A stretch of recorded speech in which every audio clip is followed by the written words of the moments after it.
Compromising. Compromising sits in the middle between competing and accommodating, and between avoiding and collaborating. Compromising should mean that nobody loses or gains as much as when agreement is based on competing and or accommodating. It's better than avoiding, but because everyone has to give a bit, it can be less satisfying than collaborating, where everyone gains more. In a disagreement, dispute or conflict, nobody gets everything they want. So compromise, going for the middle ground or a bit of give and take, can seem a good choice. It won't completely satisfy anyone, but everyone shares gains and losses.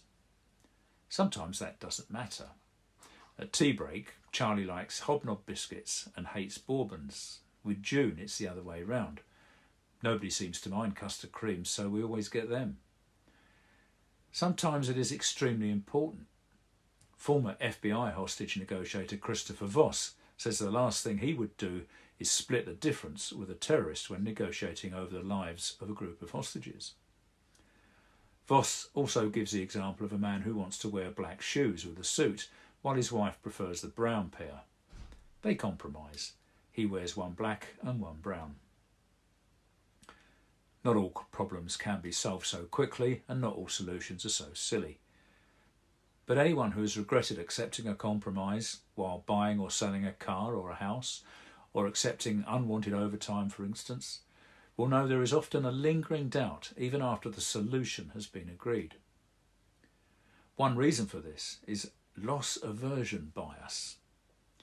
This is when people feel worse about, say, losing a £10 note than they feel pleased with finding one. We put more value on what we give up than what we gain. And as most compromises try to get everyone to gain and lose roughly equally, at least on paper, that means it's likely that nobody is really happy. Very often a compromise will cover obvious issues, not the bulk of the iceberg below the waterline. And as we've seen, an agreement which does not deal with those hidden influences is likely to fail, leaving one or more people unhappy and possibly creating bigger problems than it tried to fix. Sometimes a compromise is the best result because nobody will get everything they want, but everyone wants to reach some sort of a deal. Positive aspects of compromising can include splitting the difference, which allows everyone to move on, giving and taking when people gain more than they give up, quick and easy progress before dealing with more difficult issues. It can work where other approaches such as competing, accommodating or collaborating have failed. Or it can work where maintaining a relationship is more important than the tangible outcomes of the settlement.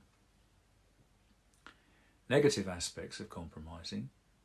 Splitting the difference can mean missing the underlying or hidden issues.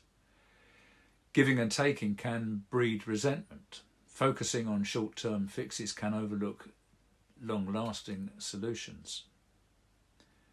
If you feel like compromising, ask yourself, could they agree to disagree?